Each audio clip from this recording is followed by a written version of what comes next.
Hello, on the screen is a summary of what I will go over in this video. Make sure to watch to the end so you don't miss anything.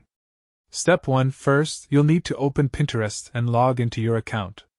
Once you're logged in, navigate to your profile by clicking on your profile icon in the top right corner. This will take you to your main profile page where you can see all your pins and boards. Step 2. Look for the Edit button on your profile.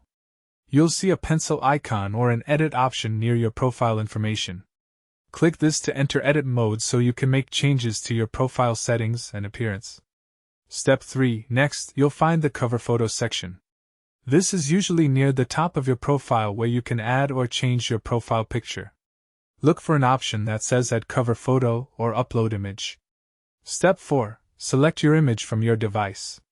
You can choose any photo you like that represents you or your brand. Make sure the image is at least 600 by 200 pixels for the best quality display on your profile.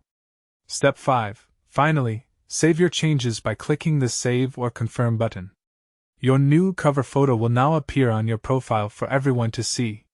Make sure to take a moment to view your profile to ensure it looks exactly how you want it.